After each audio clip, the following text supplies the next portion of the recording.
Hello, welcome to Secure Talk, your trusted source of information on the latest threats, trends, tools, and technology related to cybersecurity and compliance.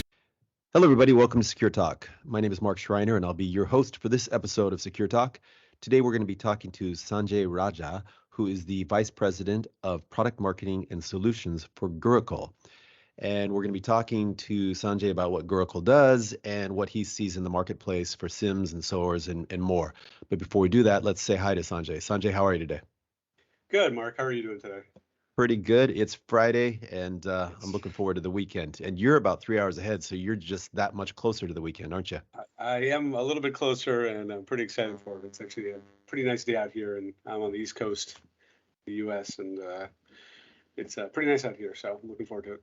Awesome. Hey, I think that you're in Boston. Is that right? It is right, yeah. I'm just on the outside. How is the ecosystem for cybersecurity companies in the Boston area? It's actually very strong. We've got a lot of different companies here, a lot of startups, across the board. So I'd say, it's probably, second or third in the country in terms of cybersecurity companies and technology companies in general. So, I'd say New York is up there.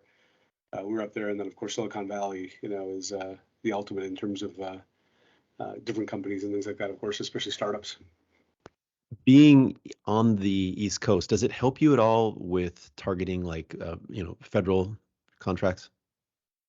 It does to some extent. Obviously the relationships you can build become a little bit easier in some cases, but it's really dependent on the organization and how well they're willing to, really again partner with federal agencies and even other resellers and things like that work with federal agencies because it is very specialized, right? And even with even in New York, a lot of people ask the same question. Financial institutions, which obviously is very applicable to the talk today, being a large number of them in New York and with Wall Street and everything. Again, it is good because just like other parts of the world, culturally and different customers in different regions have have a different outlook on things and what they're looking for. So. Excellent. Hey, I'm looking at your website here, and if I, do the drop-down menu for products and solutions, I get a lot of different options. Mm-hmm. So let me ask you, if we hop in the elevator together, and I ask you, what does Gurucul actually do? What would you tell me? Yeah, it's really a platform that we've built that started out with focusing on really user and entity behavior and understanding risky behavior, and then being able to, highlight that in the beginning. But over time, what we've done is we've added a lot of other capabilities to the platform that allow us to confirm that, and not just kind of identify risky behavior, but identify malicious behavior, starting out with that risk. But that requires, understanding devices and endpoints and network traffic and all sorts of other things. So, from there, the company's evolved into building a very, very strong security operations and/or insider threat platform that's again really focused on confirming some sort of attack, whether it's inside or outside, more than just doing detection. And that's really where our strength is the ability to make it a lot easier to validate and confirm what a security operations team is seeing, so that they can act more quickly. And that, I'd say the biggest challenge with that today is a lot of manual processes, a lot of tasks. I'd say not getting enough data, too much data coming in some cases, and so in some ways, and just overburdening security teams and even insider threat teams. And our ability to kind of look through that noise and filter through that noise and really elevate what's important is really what the platform is all about. Well, I know that you know the competitive landscape better than I ever will, but there are obviously a lot of other players in this space. What is Gurucul's kind of unique selling point or positioning that you believe makes you deserve a seat at the table? Yeah, it's really when you look at security operations, or again any sort of security team, and how they do their job, is that from beginning to end there are a bunch of steps that they have to go through, right? I call it like a life cycle or journey they have to go through within, as part of their daily jobs.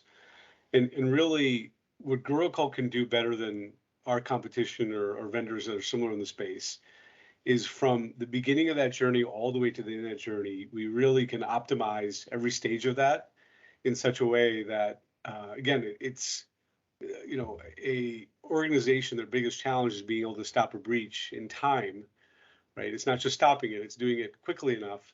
And our ability to really compress all those different stages around, gathering data, or sorry, even deployment, gathering data, being able to provide visibility, detect a threat to begin with, right? Accelerate investigation, which is very often the long pole for any security organization. It's very difficult for them to do that and prioritize that, and then build a response. But it's the fact that we're doing that for the organization, the ability to customize it and really make it work much better than other solutions is really the core of what we do. I have to describe one thing in terms of how we differentiate versus, again, our competition, right? And, there are lots of different solutions like SIMs and XDR vendors and, even other insider threat programs and, endpoint detection response, all sorts of different acronyms out there for sure. But it's really, all those things are trying to serve the same purpose, which is how do I enable a security team to be successful, faster, optimized, and really prevent some sort of damage to, to happen to an organization. So that's really what our goal is, and that's really, we feel we've developed a very differentiated platform to help security team do that more effectively. Well, some of the components of what you're talking about include, the ability to detect anomalous behavior or potentially kind of dangerous behavior, and some of those capabilities are being, obviously greatly enhanced by the adoption of AI or the advancement of AI. Another aspect of this type of a platform would be the ability to pull signal from a variety of sources to kind of, cross-reference. Oh, okay, this was this kind of a strange behavior here that we haven't seen before, and we noticed that there is some kind of sketchy behavior or activity in this particular country where this activity is taking place. I'm making very kind of lightweight, superficial examples here, No. And then another component I would think would be, the ability to kind of set policies and then automate some type of response. Am I kind of going in the right direction with these things? No, I mean, Mark, you covered a lot of important topics right there, and very relevant topics around the space and what people are looking for, and how people talk about their solutions and things. So no, I mean, everything you said is actually very important for a security team, and in general, a lot of vendors, they talk about these things in different ways. So no, very spot on, right? Again, you're talking about things from, being able to collect data from a lot of different sources, and that's one of the, and we see problems and limitations with all the things you described, to be honest, is that, we see that being able to really drop in and pull data even from unknown things, right? Things you've never seen before, that's plagued the industry for a while, especially when you come, talking about cloud or even IoT. How do I really pull in all the relevant data I need? Because as people have migrated to the cloud and are, operating in hybrid environments, one that increases complexity of, does my, existing security solution fit there, right? And a lot of vendors, what they do is they just kind of make tweaks to it and go, here you go, it's ready for the cloud, and it's really not. But that also introduces, challenges in the sense of the amount of data that the cloud opens up to an organization kind of floods them, right? And it really, suddenly, as you start to move things to the cloud more actively, the amount of alerts and even false positives just grows astronomically for a security team. So there's always a challenge around, I knew a CISO said this term, which is, how do I pick a needle out of a needle stack, right? It's just how do you instead of a needle out of a haystack? And it's because you've got all this data coming in, you've got more and more data coming in, and you have to figure out which one of these things are relevant to the organization and what the criticality of them are. Because, when you're getting 100,000 alerts a day, you're not, a security team of 3 people isn't going to be able to sit through all of them, right? They have to figure out which ones are the important ones. And that goes into what you said as well, which is, the different analytics and the different, AI and things like that. They, most solutions are very good about being able to, pick out their category. And what I mean by that is the security team will get an alert from, let's say, a network traffic analyzer, and it says, okay, here's the alert I found. Um, but at the same time, they have to really piece together, is this alert that I'm getting related to another one? Is it really related or is it independent? And that's a manual process. So that's really one of the biggest things that hurt a security team and kind of slow them down is I have to build a puzzle, right? I have to take all these different pieces and build a puzzle. And, I don't know if these puzzle pieces are important or not. And I don't know if they're relevant to this puzzle, but it's even worse than that, right? They have 4 or 5 puzzles they need to build, which could be different attacks. And it's all a big jumble of puzzle pieces. And now they have to figure out, does this puzzle piece go with this puzzle or that puzzle? Is this a puzzle that you want to build? And that's really the challenge. That what they're really looking for is a photograph, right? How do I have some puzzle already built that I see the picture? And that's really what security teams are trying to do, right? They want that picture. They want to be able to see this is exactly what's going on as quickly as possible, right? They don't really have the time or want to spend time, I'm joking about puzzles, but making puzzle, right? Right. And that's really where a lot of the technologies are today. Because as soon as I build that photograph, now I know what the problem is. I know that all the different things I'm seeing come together to make an attack. And that's usually how I talk about it myself is, you get a lot of events. Those events could represent a threat or a threat activity, but how do I piece all those together to figure out this is part of an attack campaign where, there's phishing, there's lateral movement, there's, maybe exfiltrating data, there's trying to figure out where the, key resources are, maybe I want to install a ransomware client on there. There's different things and activity that a threat actor does before, I always call it detonation, where they detonate the ransomware or they start stealing data or whatever their objective is, or, defacing a website or taking it down. Whatever the case is that they have an objective they're trying to accomplish. And that, I call that moment the detonation moment. Hmm. Well, that's really where, it's piecing that together and going, oh, this person is going to try to execute, a ransomware attack. This is the ransomware attack. Let me take steps to prevent it now. And that's really, the challenge security teams have, and the challenge a lot of solutions out there in terms of they really force the security teams to do a lot of that work manually, right? Hmm. They make it easier. They do things to make it easier, but that manual effort in piecing that puzzle together, unfortunately, is still a huge problem. Let me ask you, what types of organizations are you targeting in terms of your customer profile? Yeah, I mean, so we both are able to figure out external threat activity, and insider threats, right? So when I say insider threat, we consider insider threat to even be a trusted business partner or a supply chain partner because, a lot of times they have some level of access to your network too. So does that make them an outsider or an insider? We consider that more an insider. But so our targets are pretty broad, right? I mean, any sort of organization that is susceptible to, ransomware attack, uh, data theft, or even disruption of business, right? Even a manufacturing site where disrupting the business could be beneficial to, say, even a nation state threat actor or state sponsored threat actor. So any of those type of organizations that we're applicable for, when you talk about insider threat specifically, that tends to be, definitely we see more activity there, concern there around um, companies that have a lot of intellectual property, financial institutions, even healthcare, where they've got a lot of patient data. Those type of areas where they're concerned about employees having keys to the kingdom, right, as they Right. say. So that's really where most of our activity is on the insider threat side. But otherwise, in any organization that's concerned about a ransomware attack or data breach of some sort is where we're applicable. And so we even do business with K through 12 organizations or Mhm. universities because they've got a lot of they're actually pretty right targets, especially K through 12, because they don't have the resources or funding to be able to really support a lot of security folks or even a lot of security products. So that's an area that is well underserved, and we're a great fit for that only because threat actors do go after those environments pretty heavily because they're more susceptible, and they've got a lot of information around students and parents, and um, again, a lot of personal data is still stored in school organizations. So that's an example of a target that a lot of people don't think of that is again a big area for threat actors. Well, if you talk about financial institutions and then you talk about schools, I mean, you're talking about relatively large organizations then. Yeah. I'm assuming that when they're looking at some type of solution like this, that they're looking at a couple different options, typically.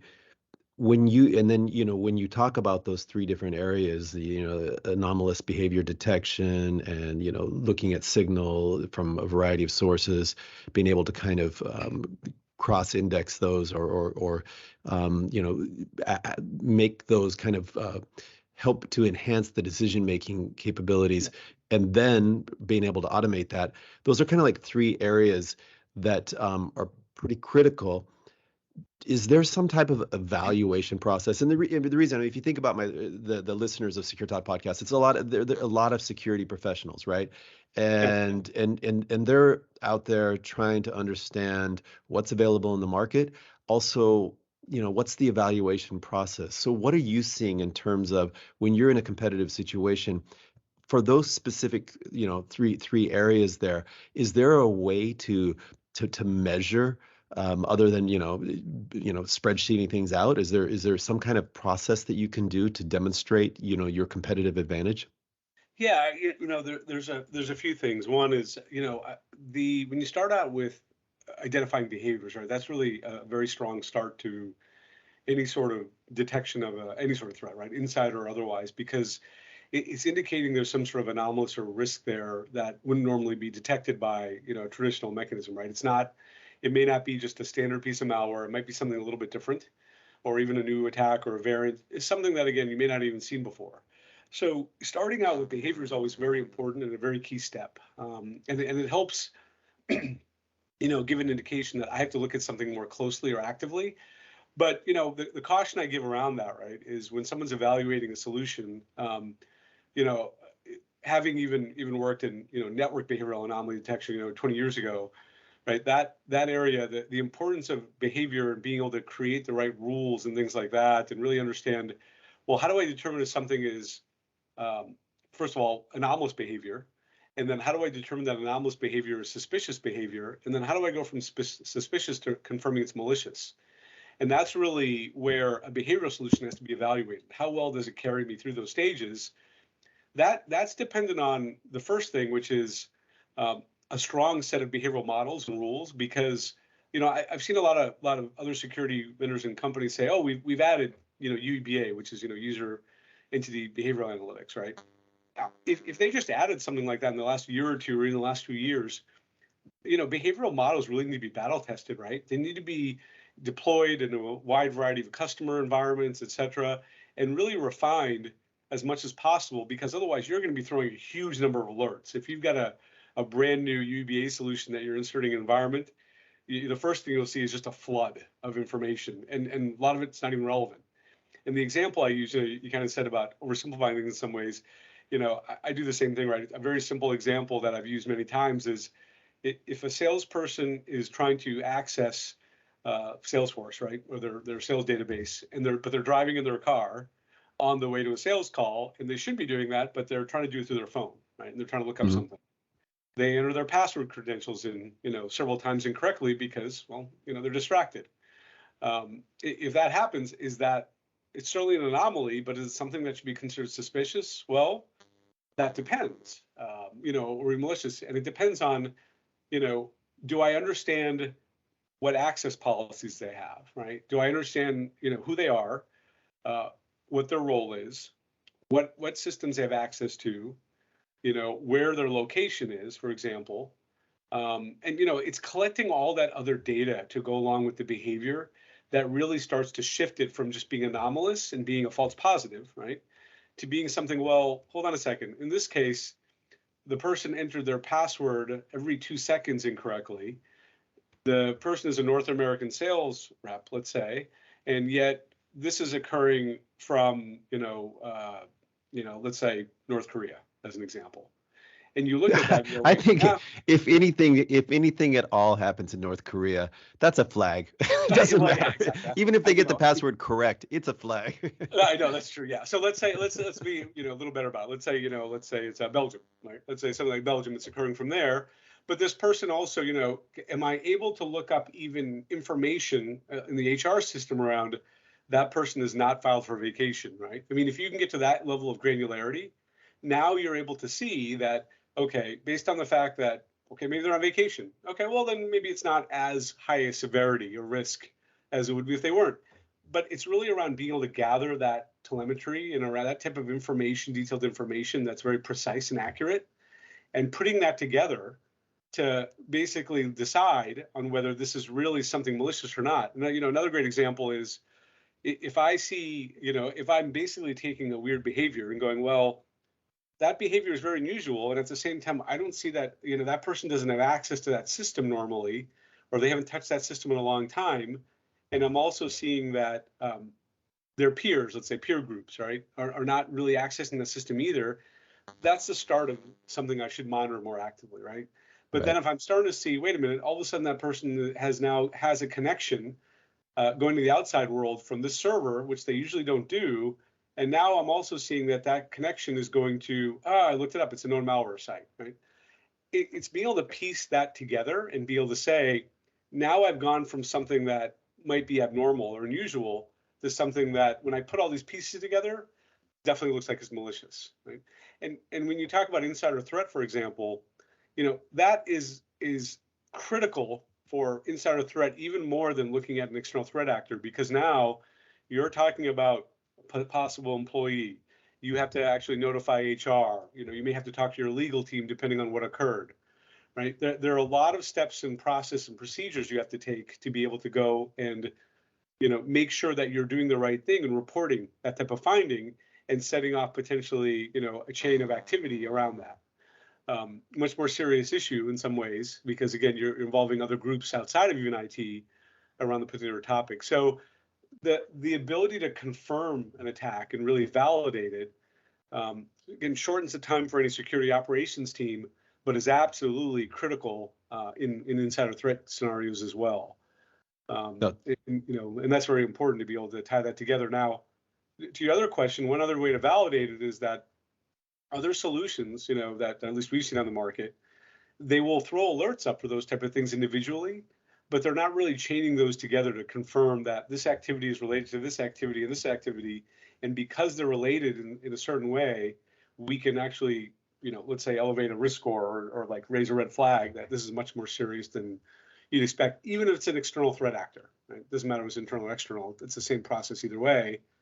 And by the way, now we packaged all the context together for you around behavior, around network activity, endpoint data, what their access rights are, all together in a nice package that if you have to take action, now I've got my action steps that I need to take as well, because again, it's something where I don't have to track that out manually and build that on my own. No, totally makes a lot of sense.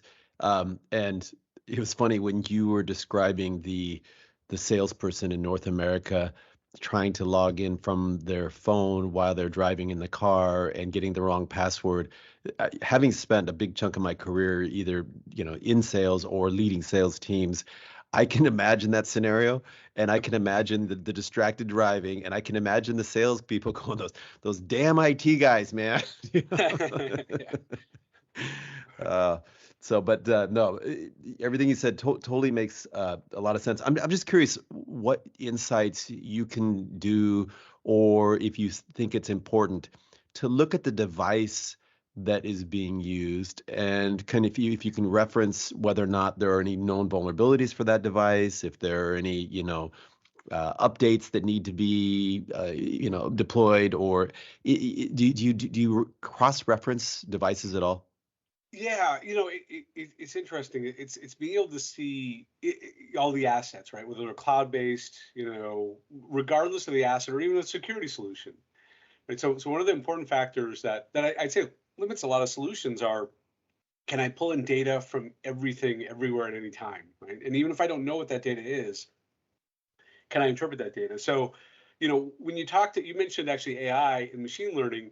And I actually did a paper on this too, is that the sad truth is that, people kind of lump them together. They go machine learning and AI, right? And they're not really the same thing necessarily. Most people look at, rule-based AI or learn machine learning. And most vendors, what they're really saying when they say ML, it's not really ML at all. As I contract that, it's really just a set of rules that I built, and I always joke and I call them flowcharts, but it's basically a known set of rules that I put together and say, okay, based on this set of rule-based model, right? I know what this attack looks like. Let me basically implement that model, and if I see it again, I'll trigger the model and I'll say, okay, here's an alert. And again, that's where I hate to say it, I'm marketing my title, but a lot of marketing teams have, let's say, exaggerated or used words improperly around machine learning and AI. And again, most vendors use rule-based AI, which is fine. Again, it's much more useful than nothing. But at the same time, it's not the perception that people have around what is really machine learning.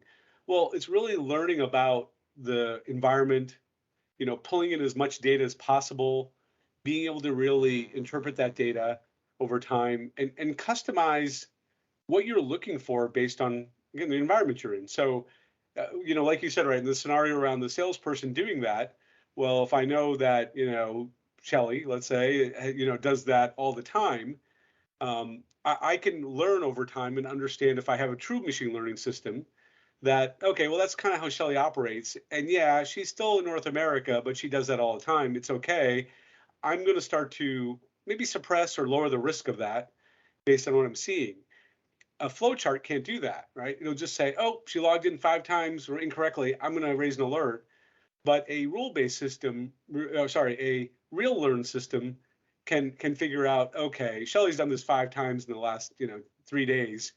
This is something that she has a behavior pattern. Now, if I see something going well past that point, or something that breaks that, then either I'll have to decide to elevate that alert or I'll decide to keep learning, right? It just depends. But that's the power of proper machine learning, is that it can adapt over time to the organization, regardless of whether it's an individual or whatever it is, set of policies, et cetera. That's one factor. And I'd say the other factor too around that is, how well can I customize my rules to match my policies and how my actual organization works? And that's the other thing we see with, SIEMs, XDR platforms, insider threat platforms, solutions, is that the level of customization required to really make them work well is not very good. So when you take the fact that I don't really have true machine learning, I'm just using behavioral analytics, which, again, throws a lot of false positives up. And I'm not able to learn about what's right or wrong in the environment. It makes it really hard to figure out abnormal to suspicious to malicious, right? It makes it harder. And the other piece too is, if I can't customize some of my models up front, and I don't have the ability to do that easily, well, again, that makes it really hard to align my detection capabilities and my response capabilities towards my organization, right? And I want to be able to do that. I want to make sure that I can whenever I identify something that is malicious and confirm that, I can make sure that the steps I take, the groups I work with, who I talk to, I can actually be able to take the right steps.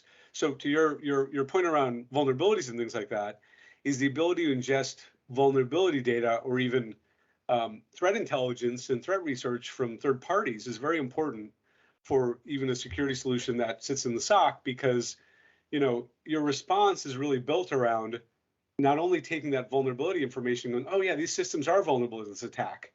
That's a confirmation that this attack is really targeting those systems. And that means that risk score of that asset being compromised or having been taken over is much higher. I know I need to go address that first. I need to lock down that vulnerability first because it's being actively attacked by some third party, right, or a threat actor. So, but again, that goes into the response capability. So, what you'll see is a lot of vendors, and I've always had a thing about risk scoring, right, and scores in general and scorecards and all that, is how is that score or prioritization being developed? If it's being developed because I'm just taking third-party risk scores and putting them together and averaging them, that's not that useful.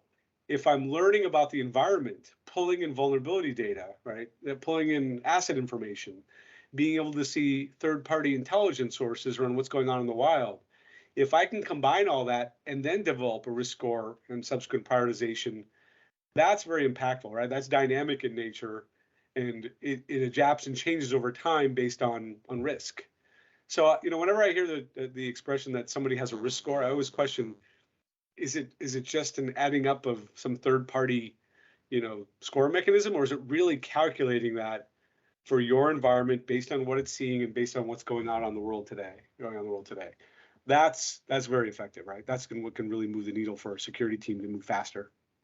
No, this is really good points, and I've seen both. There are plenty of examples. You have platforms like Security Scorecard that kind of look from the outside in at you and your vendors and say, here are some potential risks. And then you have things, and I might be getting this wrong, so you please correct me if I am. But you have like with Microsoft or M365, they have what used to be the O365 Secure Score. Now it's the M365 Secure Score that actually looks at your M365 tenant and says, hey, here's your score based, relevant in relation to your peers in the industry that you're in. And here are some things that you can do that would have, they prioritize based upon least impact to the end user, and then also prioritize based upon greatest impact to your security profile. And that's pretty cool. Like, hey, turn on MFA for global admins. Okay, well that's pretty important and that's pretty relevant. But that's limited to the M365 I guess productivity and security suite. Right. But yeah, everything you said totally makes sense. Let me ask you, do you guys, when you deploy, do you offer managed services to help with that, or how does that work? So we have a cloud-based, it's a SaaS offering. So it is a software as a service offering, and we're a little unusual there too, right? We can work and be hosted in whatever cloud environment you're looking for. So I've always seen this even in other companies, that sometimes if you're tied to your SaaS offering in AWS and they're an Azure shop, they go, well, can you support us in Azure, because that's how all our our cloud environment is based on that our billing.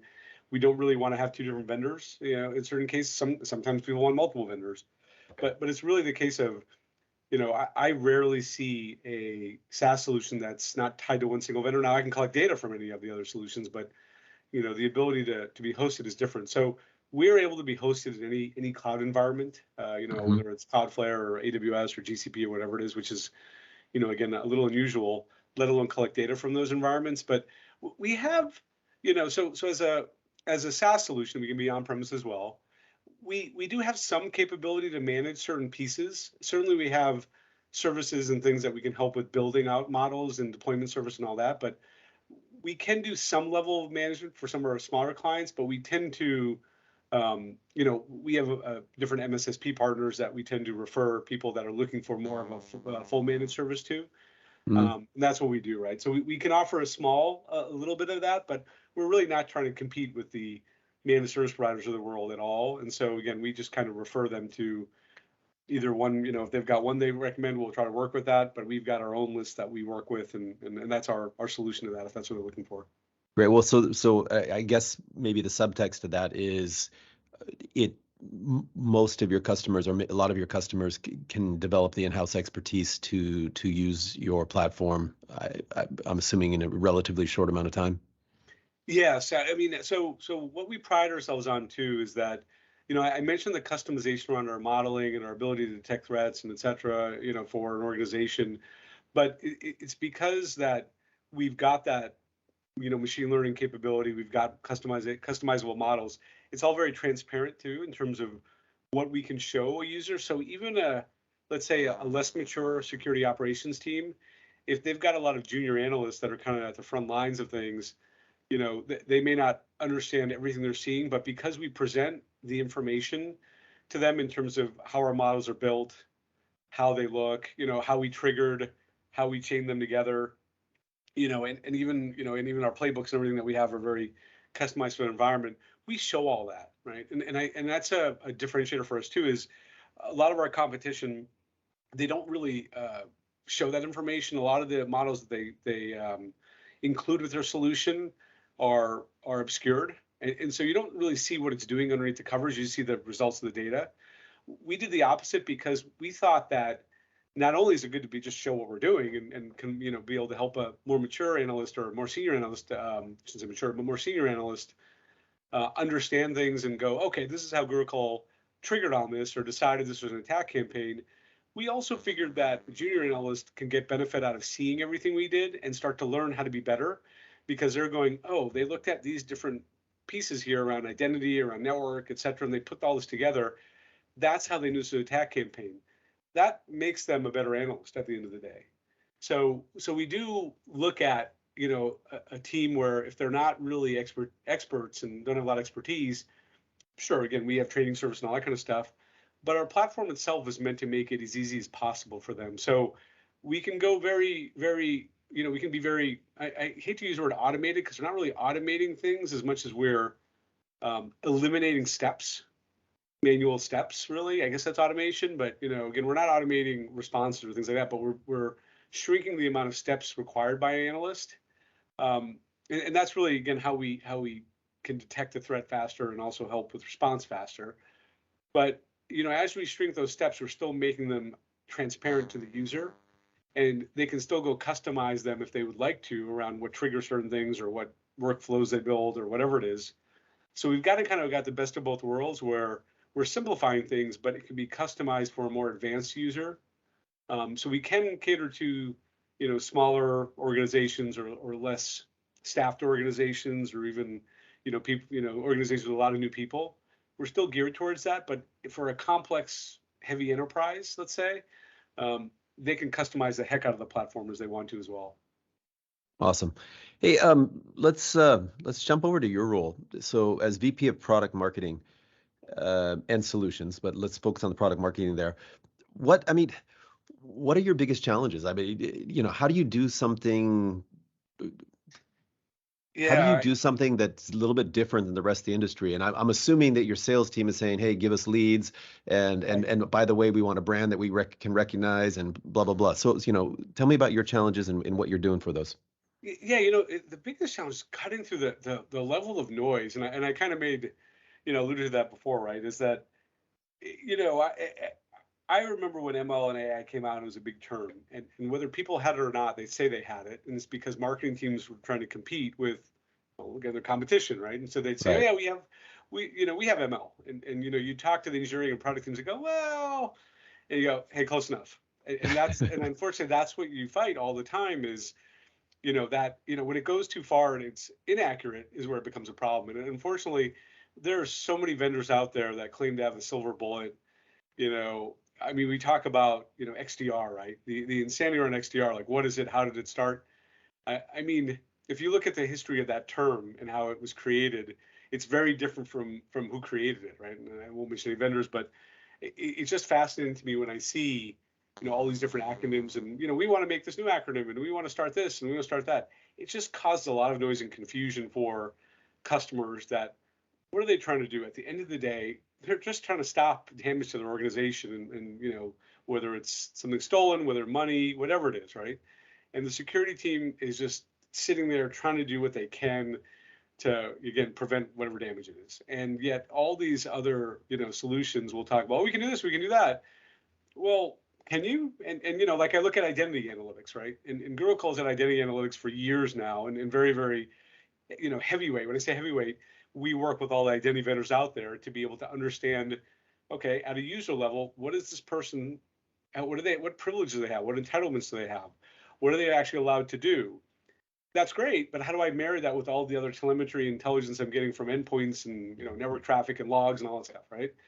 But you look at, suddenly identity is a big deal in XDR in the last year or so, and you look at it and you go, where did all this noise come from? We've known it's important for a while, but now you see it here, and there's a lot of wild claims around what we can do around identity, when they're really not doing a whole lot there. Right? It's very actually simplistic around what they're doing, not very advanced at all. But marketing teams, start to make a bunch of claims and say, oh, well, I saw this vendor say this, so we're going to say this too. That's one of the biggest challenges I have. As a marketer, my goal is, beyond that, right? I've come from an engineering and product background before. I really like to figure out, what is it we're doing different that can help somebody? It's not just about using terms and things that someone else used to compete in a crowded market. It's, we've got things that we can effectively do. And, I mentioned model chaining, right? That's something no one else can really do, where we can actually take models and put them together. And that's really how you figure out that this is a full-blown attack. And that's how you automate that process, right? We can do that. And yet, when another vendor says they do model chaining, they're not really doing that at all. They're using the term incorrectly.